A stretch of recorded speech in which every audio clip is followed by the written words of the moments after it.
North Carolina needs wings. North Carolina needs shooting. And so I've got another transfer target for us to look at, but he's coming from the school that just knocked off the Tar Heels in the national championship game last year.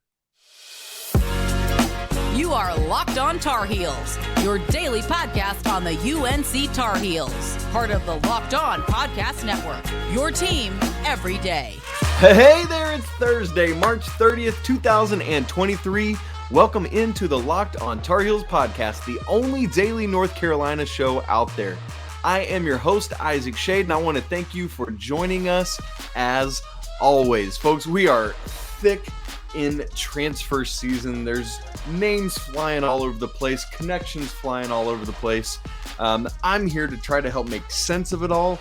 I'm here to try to help look at names that I think would be beneficial and helpful for Carolina. Some of them whom we know Carolina has connected with, some of them that I just think would be good to connect with, all of that kind of stuff. So coming up on today's show, we have some more on Paxson Wojcik, who has already committed to North Carolina, as well as a couple other Carolina basketball items for you, and an update from Carolina football's pro day earlier this week and how Drake Maye just basically stole the show in that. But I want to start with the guy I teased off the top, and that is none other than Kansas transfer MJ Rice, who is coming off just his freshman season. He entered the transfer portal just on Wednesday, so yesterday. So it's very fresh. You're listening or watching this on Thursday. I'm recording it on Wednesday, so it's a very fresh thing right now. But here's part of why I think he would be somebody that Carolina should really take a strong look at. He is a small forward. That's where Carolina is very lacking. If you listen to yesterday's show with Coach Pat Kilby and I, we talked about how half of the 6 transfers out are all basically from that position.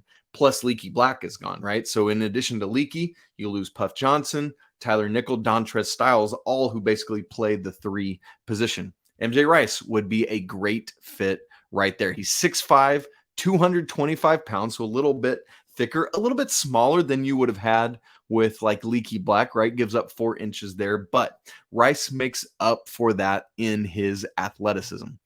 Let me give you his numbers last year from Kansas, but I hesitate to do so because they are not what I would call awe-inspiring. But we're going to talk about why as we go. He played in just 23 games, 7.6 minutes per game. He shot 40.8% from the field. It's a very small sample size, just took 49 shot attempts last season, made 20 of them. He was 50% from the 2-point range, 17 of 34, and was only 20% from 3 of 15. Now I hear you yelling and screaming at me already. Isaac, he shot 20% from 3 last year. I hear it. I get it. I understand. But he only had 15 attempts in a very small sample size of minutes played. Sometimes those are times when you're just getting up shots. I promise you, from everything he did in high school, from everything that recruiting analysts said about him, this dude can shoot. And so just take that with a grain of salt. Keep the person I always go back to is Kenny Williams, right? Made 1 3 his freshman year at Carolina and then went on to be a great shooter. So just don't worry about those numbers. But here's some other things why MJ Rice is interesting to me. Again, I said this just a little bit ago, has 3 years of eligibility left. He just finished his freshman year at Kansas. Doesn't have any COVID eligibility. That's only for the class that is RJ Davis. That's the last class with COVID eligibility. So legit only 3 years left. But here's another thing. MJ Rice, it might be a little confusing because he finished his high school career at Prolific Prep out in California. Before that, he had played at Oak Hill, but he's actually from Durham, North Carolina. He started his high school at Durham Academy and then made those 2 transfers. In fact, when he picked Kansas originally, picked them over NC State amongst some other schools. And it was, most people thought like, hey, NC State or Kansas. So very interesting there. Now, In a few of the opportunities he did have this year, MJ Rice had double digits. He scored double digits twice, 10 against North Dakota State and 19 against Texas Southern. And you might think, oh, Texas Southern, come on. They were a tournament team this year. Didn't have a great season, but won their conference tournament and went on. Played double-digit minutes just 7 times. And so there is a lot of really, there's kind of some head scratching to it. Stay with me. We'll get to the why of it in just a second. So if you look at those freshman numbers and are like, Isaac, come on, seriously? Why on earth would we look at him? Let me read to you some of his recruiting analysis from before his senior year of high school. Just here's a couple quotes I pulled. Quote, powerfully built wing who is a true matchup nightmare, end quote. Quote, the physical build of a Mack truck, but combines his powerful frame with a great amount of athleticism and skill. But here's the key for Carolina. You ready for this one? Quote, strong-bodied wing who can score at all 3 levels. Here's some more along with that. His strength allows him to be extremely effective on the drive as he bullies and overpowers opposing defenders on his way to the rim, where he is an elite finisher, but at the same time, knocks down the perimeter jumper with regularity out to the 3-point line. That was the book on MJ Rice coming into his senior year, coming into college, where people thought he would hop in and make an immediate impact at Kansas. In fact, I said Kansas or NC State. There was a lot of people who projected him to choose one of the pro routes instead of going to college for this season that's just wrapping up. Now, again, he did originally commit to Kansas. That was back on August 10th of 2021, choosing them over, I said NC State, but also Oklahoma State, Pitt, a few others like that. He was ranked 32nd in last year's 247 Sports Composite. And so now we get to that question of this. Isaac, why didn't he get more playing time at Kansas? Well, he had a couple injuries that kept him out of some games. Maybe that puts him behind the 8 ball. Was there some kind of internal issue? Perhaps. Keep in mind, Kansas had a lot of really good players ahead of him. So was it just those guys that played ahead of him? Perhaps so. Here's part of what I think it is. Look at the bench usage for Kansas. We all, Carolina people, we get so frustrated and upset about Coach Davis's bench usage or lack thereof, particularly because we're still all in the Roy Williams mindset. I know we're 2 years removed from it, but right, that's the problem here. You think Coach Davis doesn't use his bench much? True. Bill Self uses his even less. There are 363 teams in Division I. North Carolina was 360th out of those. So only 3 teams with a lower bench usage than Carolina this year. The Tar Heels used their bench 18.3% of the time. Right behind them was Kansas, 361st in the nation in bench usage at exactly 18% of their minutes. So you look at these 2 teams, the Tar Heels and the Jayhawks, who competed in last year's national championship, they have combined to lose 11 players to the portal this offseason. 6 for Carolina, 5 now for Kansas with MJ Rice in the portal.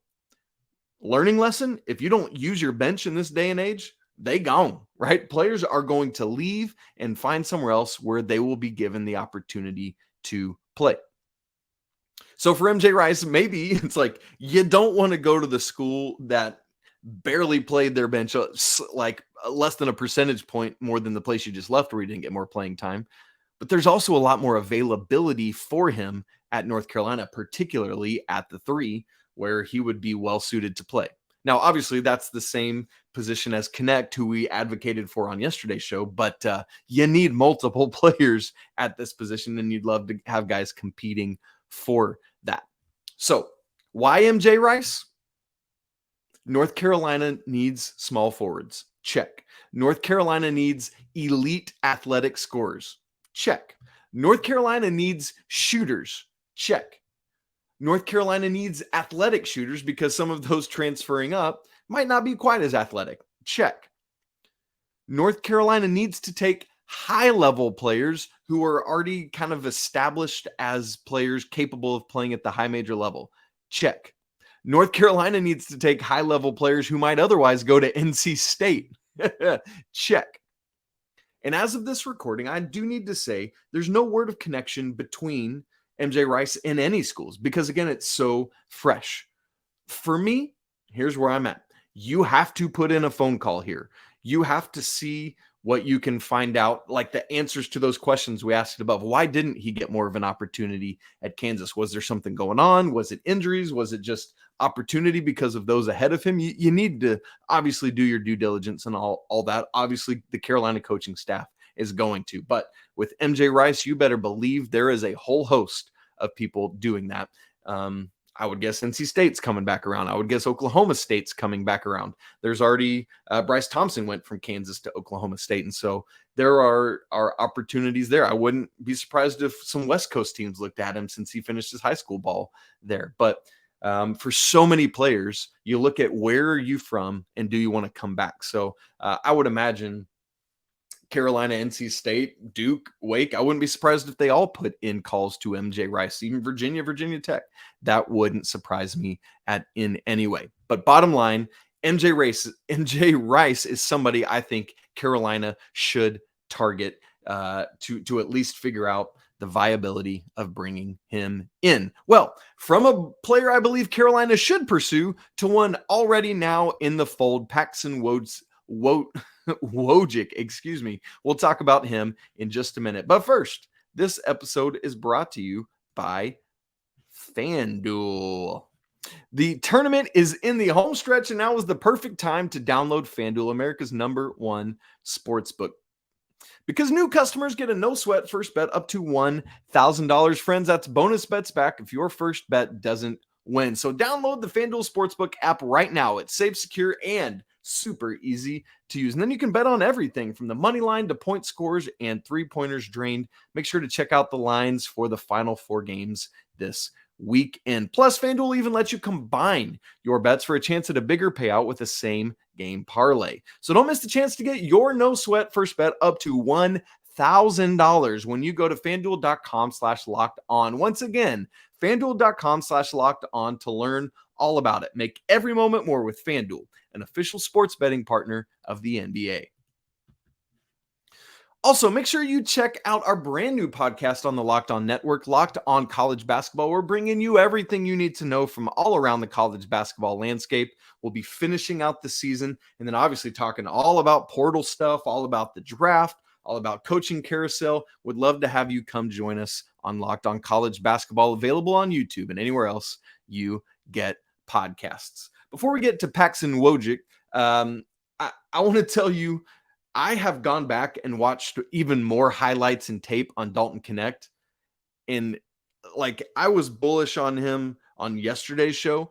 I feel even more strongly about him right now. Let's get this the other UNC kid, to the real UNC. Let's make that happen. Holy smokes, I am impressed with him. Folks, this is not some dude that floats around the three-point line hoping to get a shot off. He attacks the rim with ill intent, with viciousness, and he's ready to throw down. Like on one of the highlight reels I watched, it was like 15 seconds in, just yams on a dude. If you have not watched tape on Dalton Knecht, please go do so as soon as you can. By the way, in women's basketball, very quick news, Kennedy Todd-Williams, you know that she transferred out of the Carolina basketball program. Very sad and shocking. There she has chosen to land at Ole Miss. And so while we're so sad to see her go, best of luck to you, Toddy, as you start. Wow, that makes sense. Hottie Toddy down at Ole Miss. Toddy's going there to play. So we'll see what happens with that.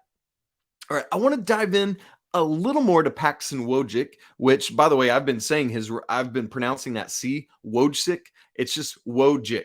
That's it. Paxson Wojcik. So one thing I noticed about him that I really like watching more tape on him is that he's a lefty. By the way, I'm a southpaw. What up, lefties? Any of the rest of you out there? Let's hear it. Let's go. There's just something about the stroke of a lefty, something that just it makes it a little bit different for those who have to guard them. And so I love to see that. On earlier this week, Inside Carolina, it might have been actually on Wednesday, Inside Carolina put out a little Q&A that they had with him. And I don't want to relitigate that because you can go read it yourself. But I want to mention a couple things that I took away from it that I thought were really important, especially as right now, we as a Carolina family, Carolina fan base are kind of reeling from all these transfers out and wondering, like, is this an indictment on the program? Is everything lost? Is the coaching staff messed up? Are there internal issues going on? And I think some of the insight that Wojcik gave helps provide answer to that. So some things from that conversation. Wojcik heard from programs all over the country because everyone needs shooting, and that's what he's best at. There's other things he does, as we talked about on yesterday's show, gets inside the line, but shooting is his best quality. So obviously shooting is something that every program needs, and so they're looking for it. But this young man heard what he needed to and only took one official visit, and that was to Chapel Hill, North Carolina. So lots of interesting stuff about his game in this conversation with Inside Carolina, and we'll talk about his game in the days and weeks and months to come over the summer. But here's the most important thing for me. While many of us might be overly concerned, or maybe not overly concerned, just appropriately concerned, when 6/13 of the scholarship players leave, or 6/11, I guess I should say, of those who could come back. So that's over half. I first want to keep reminding us all that is the new normal. You see that all the time. No, maybe not 6, but transfers out is a normal thing. And so one of the questions asked to Paxson was this: do the transfers out or the disappointing season give you pause in thinking about transferring to North Carolina? And he says, quote, "I don't really consider that or anything else from the past. I really just wanted to get face-to-face with the coaching staff and have conversations with them. This is it." And that's for me. Sorry, I should have ended the quote. "I want to get face-to-face with the coaching staff and have conversations with them," end quote. This is what players care about. How do I fit in now? How do I help fix what went wrong last year? Because that's coaching staffs are masters at telling a narrative. If things went wrong last year, hey, you're the missing piece. We need to fix that. If things went well, but you didn't win a national championship, man, we were this close. We think you're that last link that can help us get over the top, right? Like, there's always a narrative you can tell to help a player understand how or why he fits in. And so for Wojcik, it's, what role do I play? How do I fit in? How do I help us have a better year? How do I have us, I feel weird saying this, make the NCAA tournament since we didn't last season? That's what he cares about. And so in his considerations, he could have his dad, who we talked about yesterday, Doug, was an assistant at North Carolina under Coach Doherty, in between Coach Guthridge, I guess technically, and Coach Williams. And then he now is an assistant at Michigan State. It's actually his second stint as an assistant at Michigan State. Said that was off the table, didn't want to go play for or with his dad, although I think if his dad's not there, man, Coach Izzo, I don't know about you guys, Coach Izzo is somebody that I love and respect as a head coach. If I was a basketball player, he would definitely be somebody, along obviously with Carolina and some other schools, I would consider. But he said he wanted to blaze his own path and not play with his dad. I get that. For some players, it's like, that's the selling point. I want to be with my dad. For him, it's like, I got to do my own thing. I got to make a name for Paxson. And so I love that he is taking head on, like, hey, you're transferring up. Is that going to be hard? Yeah. But there are things I do that make it work. My hard work, my shooting. Like, there are things that I already do that I believe will allow me to transfer up well. And also, I performed well against high major schools when I played for Brown or Loyola Chicago, right? Like, and so he feels appropriately confident, like he's a leader. He's experienced, has been in college for clearly a while. This will be his 5th year. And so he knows what he needs to do. And I know, like, because of the Justin Pierce experiment a couple years ago, I know there's like, but you remember that from William and Mary? Watching tape, I just don't see the same thing. I see not that Wojcik is an elite athlete, but I see more capability athletically. And part of this, again, remember, Carolina needs help spacing the floor so that teams can't sag on Mondo. And so Coach Davis is going to bring in as much shooting as he can with these 6 scholarships. And Wojcik is someone that projects to be able to do that. And in fact, when he spoke on what he's most confident in his game, it is his shooting, his ability to space the floor, to basically he's going to be able to form a reciprocal relationship with Mondo. Hey, you draw guys in, that leaves space for me, helps me get my shot off more quickly. And by getting my shot off and hitting at his 35+% rate in his career, I'm going to continue to create space for Mondo in the interior. And that was one of the big issues this past season that Carolina didn't have. And so you just don't know how it's going to translate until we start hearing reports from summer pickup games, which he'll be to Carolina. I believe he said late May, early June. But we won't start to know until some of that and until we see things happening this fall. And so just be patient with that. I'm going to have to be patient with that while we wonder who translates. But that's the joy of having these 6 scholarships, is you can shoot your shots, try different guys, and see who will come in, challenge each other, and ultimately get those spots. We want to end today's show with some football news and updates. We're just under a month away from the NFL draft for Josh Downs and other Tar Heels who had a pro day on Monday. But already, everyone's understandably got their eyes on Drake Maye. We'll talk about that in just a second. All right. Pro day Monday for the football team. We had 5 Tar Heels, kind of part of that. Josh Downs, obviously, Antoine Green, Vohasek, Asim Richards, and Noah Taylor. And this day was about those guys from obviously the eyes are typically on skill position guys. So it was so much about Josh Downs and Antoine Green. And with all due respect to those dudes who absolutely showed out by all accounts from Monday,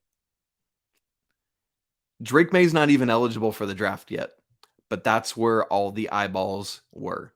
Now, let me give you some quick stuff on Josh Downs and where he's at if you haven't looked into his draft potential. Same with Antoine Green. Per Pro Football Focus, Downs ranks as the 5th wide receiver, 30th prospect overall in this draft. Pretty similar just about everywhere. CBS has him 6th at wide receivers, 45th overall. Jordan Reed had a recent mock for ESPN where he had Downs going 39th to the Carolina Panthers, interestingly enough. Mel Kiper has him as the 6th wide receiver. And so you look at this and it seems like Downs is going to project to go late first round. He could slide in there into the back end, but more likely I would project him to go in the front to middle part of the second round. Obviously, who knows what will end up happening on draft day because things slide around all the time. But I would anticipate him to go late Thursday night with the first round or sometime on Friday in that second round. By the way, with Antoine Green, seems like he'll probably be drafted, but it'll be somewhere on Saturday in that 4 to 6 round range. And so that's what we'll probably look at with him. And so with all due respect to these 2 departing wide receivers who were phenomenal last year, would have loved to seen a full healthy year of Antoine Green. Man, this pro day was all about Drake Maye. Multiple reports from guys that were there. THI's Andrew Jones, CL Brown was there, mentioned that all 32 NFL teams were present and represented and 45 NFL personnel in total. And so, yes, a lot of them were that like Downs has been doing all sorts of interviews with all sorts of teams, but none of them were going to eschew the opportunity to see who is projected to be a top 5 or so pick in next year's draft in Drake Maye. So it's kind of a nice both and for all these NFL entities. And so here's the thing for me with Drake Maye. He didn't have to go out there and do this for his dudes, but he wanted to. He wanted to be there for them. And it's obviously a smart play for him to get himself in front of all these NFL eyeballs as well. But Drake Maye, I mean, that's in his head somewhere and people are telling him to do that. But he's in this for his guys, right? He's doing this to help Josh Downs. He's doing this to help Antoine Green because that's who Drake Maye is. So they had a 30 to 45 minute throwing session on Monday at the Pro Day. Both wide receivers talked about how basically Drake had done anything and everything for them, threw with them on Friday night before the open scrimmage on Saturday. The plan was for each receiver to run like 7 to 10 routes just to show precision and the route tree and all of that good stuff. And then they ended up both running around 25 or so routes on the day. And then eventually Coach Galloway, wide receiver coach Lonnie Galloway, had them shut it down. And here's the thing. Coach Brown raved about his quarterback, as he always does, but, for good measure. Had a great scrimmage on Saturday. Drake Maye did, and then talked about Monday and said there wasn't a ball that touched the ground. And when you hear Coach Brown say that, or even maybe Coach Hubert Davis, you're like, okay, that's a little hyperbole. CL Brown reported in his write-up of it that literally from the 50 or so balls that were thrown, not one of them hit the ground. Completions on every ball thrown. It's just wild. And so excited for these guys going in the draft, excited to see what happens, but it's just a reminder of how special Drake Maye is. And, Coach Brown talked a lot in his presser on Tuesday about how impressed all these guys are with Drake Maye.